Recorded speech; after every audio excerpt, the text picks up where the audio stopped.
ہندوستان کی سرزمین پر اسلام آیا تو پہلے ہی تھا، لیکن آٹے میں نمک کی طرح تھا۔ ہند کا ماحول کیا تھا، اکھنڈ بھارت کا ماحول کیا تھا؟ اللہ اکبر، یہاں پر تیل، اللہ اکبر، کس پر جلایا جاتا تھا؟ پتھروں کے نام پر تیل جلتا تھا، درختوں کے نام پہ تیل جلتا تھا، دیسی گھی کو سورج اور چاند کے نام پہ جلایا جاتا تھا۔ حیرت کی بات ہے، گھی کھانے کی چیز ہے، وہ پتھر اور کنکر اور درخت اور شجر اور حجر کے نام پر جلتا تھا دیسی گھی، اور پیشاب پیا جاتا تھا۔ جو چیز کھانے کی تھی اس کو جلایا جاتا تھا، جو چیز ضائع کرنے کی تھی لوگ اس کو پیتے تھے۔ نیچے کے کپڑے اوپر، اوپر کے کپڑے نیچے، حالت یہ تھی۔ ناخن بڑھانے کو فیشن سمجھا جاتا تھا، بیٹیوں کو مار ڈالا جاتا تھا، بیٹیوں کو زندہ جلا دیا جاتا تھا۔ یہ صورتحال تھی ہندوستان کی سرزمین پر۔ انسان جو ہے وہ لباس کے اعتبار سے بھی انسان نظر نہیں آتا تھا۔ یہ میں صرف اپنی بات نہیں کر رہا ہوں، ہندوستان کی تاریخ اٹھا کر کے پڑھیں۔ اور اللہ کے رسول صلی اللہ علیہ وآلہ وسلم نے جب دیکھا کہ ہندوستان میں جو ہے وہ تاریکی، بد تہذیبی، بد اخلاقی مکمل طور پر پورا ملک جو ہے اللہ اکبر تاریکی میں ڈوبا ہے، تو اپنے شہزادے حضرت سرکار خواجہ غریب نواز معین الدین چشتی حسن سجدی ثم اجمیری رضی اللہ تعالیٰ عنہ سے فرمایا، معین الدین ہندوستان جاؤ اور وہاں جا کر کے دین کا اجالا پھیلاؤ۔ یہ باتیں تو آپ بار بار سن چکے ہیں، اب آپ کی میں توجہ چاہتا ہوں۔ دراصل بزرگان چشت کی محنتوں پر مجھے آج آپ کی حوالے سے گفتگو کرنا ہے۔ ذرا اگر آپ یہ سننے آئے ہیں کہ میں بھی دو چار کرامتیں بیان کر کے جو ہے وہ آپ سے چند نعروں کی خیرات وصول کر لوں تو شاید آج مجھ سے نہیں ہو سکے گا۔ میں کرامتوں کا مخالف نہیں، لیکن آپ کی توجہ چاہتا ہوں، اور اس میں آنے والوں توجہ سے سنو۔ پھر اس کے بعد اب اگر غریب نواز سے محبت ہے تو صرف پھول، چادر، گھاگر یہی محبت کی نشانی نہیں، لیکن ان کی محنتوں کا احساس کرو۔ یہ امت وہ ہے، یہ قوم وہ ہے۔ ہم نے بزرگوں کے نام کے نعرے تو لگائے، لیکن بزرگان دین کی محنت کا احساس نہیں کیا، ہم نے بزرگوں کی محنتوں کا احساس نہیں کیا۔ غریب نواز اپنے نانا کا حکم سنتے ہیں، اور سننے کے بعد اب ذرا توجہ کرنا، اللہ اکبر، وہ اللہ کا فقیر، وہ اللہ کا نیک بندہ آج جس کے آستانے پر، یہ بات بھی میں اپنے نوجوانوں سے کہہ دوں، پوری دنیا کے اکثر مزارات، پوری دنیا کے اکثر مزارات پر میری حاضری ہوئی الحمدللہ، شکر کے طور پہ کہہ رہا ہوں، فخر نہیں کرتا۔ تقریباً 80% مزارات تو جو بڑے اکابرین ہیں ان کے مزارات میں 80 نہیں تو 90% میں نے الحمدللہ تعالی شکر کے طور پہ، فخر نہیں، ملک شام کے اولیاء کے مزارات کی زیارت کی ہے، عراق کے مزارات کے اولیاء کی زیارت کی، مدینہ منورہ، مکہ المکرمہ، اپنی اسلاف کے آستانوں پر، ہندوستان کے اکثر آستانوں پر حاضری دی ہے۔ لیکن میں اس نتیجے پر پہنچا ہوں کہ پوری دنیا میں سب سے زیادہ پھول اگر کسی کے مزار پر چڑھتے ہیں تو وہ آستانہ ہے میرے خواجہ سرکار غریب نواز کا آستانہ، عطائے رسول کا آستانہ، ہند الولی کا آستانہ۔ اللہ اکبر، میرے آقا صلی اللہ علیہ وسلم کے پیارے دیوانوں، مراتب کس کے کیا ہیں اس پر بات نہیں ہو رہی ہے، پھول سب سے زیادہ جس کے آستانے پر چڑھتے ہیں وہ غریب نواز کا آستانہ۔ غوث پاک کے آستانے پر بھی بارہا جانا ہوا ہے، لیکن ایک بات کہوں، وہاں بھی آپ کو اتنے پھول نظر نہیں آئیں گے۔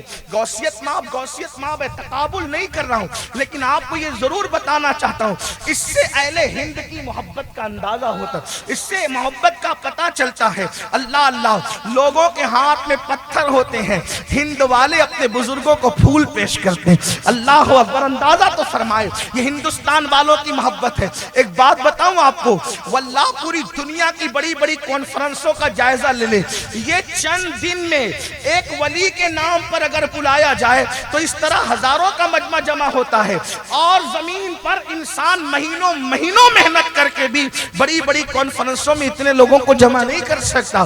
یہ بھی ہند والوں کی محبت ہے، ہند والوں کا اپنا پیار ہے۔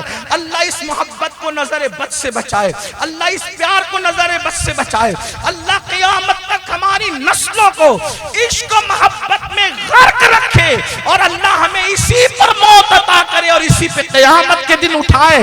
اس لیے کہ ہمارے نبی نے فرمایا، آقا فرماتے لوگوں جو جس سے محبت کرے گا جنت میں اسی کے ساتھ رکھا جائے گا۔ اب لوگ ہمارے مقدر پہ ناز کرے، کون کس کے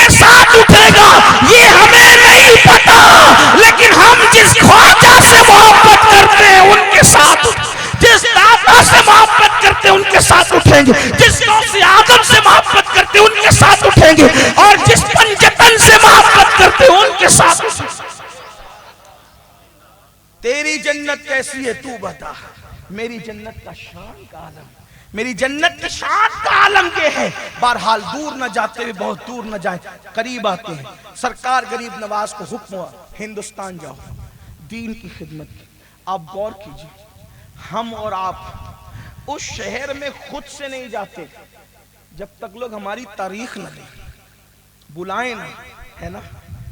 غریب نواز بن بلائے مہمان نہیں ہے, نانا کا حکم ہے, نہ کوئی رشتہ دار ہے, نہ کوئی خاندان ہے, نہ کوئی قبیلہ ہے, نہ کوئی استقبال کرنے, کچھ نہیں.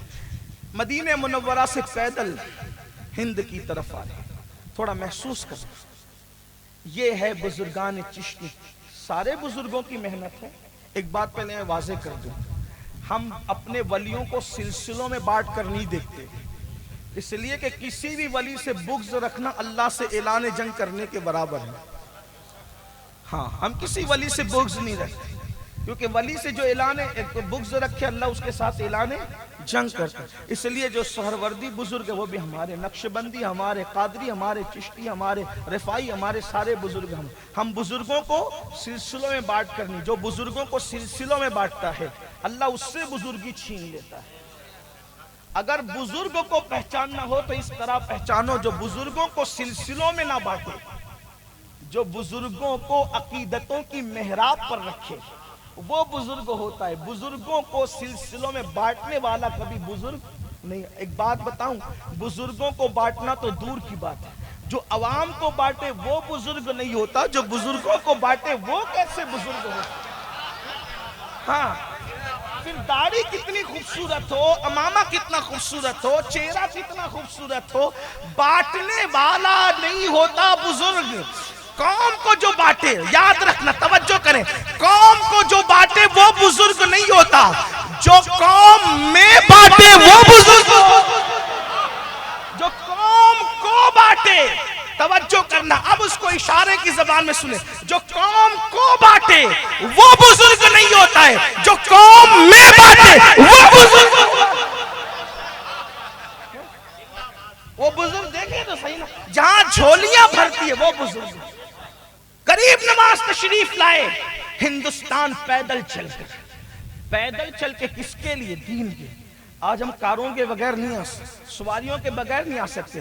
وہ مرد کلندر آپ یہ کہہ کر کے گزر جاتے 90 لاکھ کو کلمہ پڑھایا, ایسے تھوڑی پڑھایا. شمع جل گئی, کوئی ماچس کی تیلی سے نہیں جلی, وہ کسی کی محنت کی, جہد مسلسل کی جو ہے وہ آگ تھی جس نے اہل ہند کے سینے کو عشق رسول سے منور کیا. پیدل چل کے ہندوستان آئے, کوئی رشتہ دار نہ تھا, اور اپنی زندگی کا اکثر حصہ انا ساگر نام کے ایک تالاب کے درخت کے کنارے گزارا. آپ توجہ کرنا, جے پال کے ایمان لانے سے پہلے تک سرکار غریب نواز ایک درخت کے نیچے ایک تالاب کے کنارے بیٹھے رہے. آج بھی راجستھان کی سردی برداشت کے قابل نہیں ہوتی. جا کر کبھی سردیوں میں دیکھنا, دسمبر اور جنوری میں کشمیر سے قریب ہونے کی وجہ سے جب کشمیر میں برف باری ہوتی ہے تو دلی جیسے متاثر ہوتا ہے ویسے راجستھان بھی متاثر ہوتا ہے. پہاڑی علاقوں کی سردی آسان نہیں ہوتی. ہم نے وہاں پر جو ہے وہ اپنا وقت سردیوں میں بھی بتایا ہے. لوگ دوپہر میں 12 بجے بھی جو ہے وہ شیروانی اور کوٹ پہن کر کے گھومتے, کبھی جا کر کے دیکھنا. لیکن آپ سے پوچھنا چاہتا ہوں, اے میری قوم کے جیالے جوانوں جو غریب نواز کے نام پہ کہتے ہیں مجھے چڑھ گیا چشتی رنگ رنگ, میں ان سے پوچھنا چاہتا ہوں, چشتی رنگ چڑھانے والوں یقیناً اللہ سے دعا کرتا ہوں اللہ خدا کسی دن چشتی رنگ چڑھا دے. جس دن اس وجود پہ چشتی رنگ چڑھ جائے گا اس دن خدا کا جلوہ آنکھوں سے نظر آئے گا, آنکھوں سے نہیں بلکہ دل کی آنکھوں سے نظر آئے گا. اللہ اکبر, دل کی آنکھوں سے نظر آئے گا جس دن چشتی رنگ چڑھے گا. اللہ اکبر. میرے آقا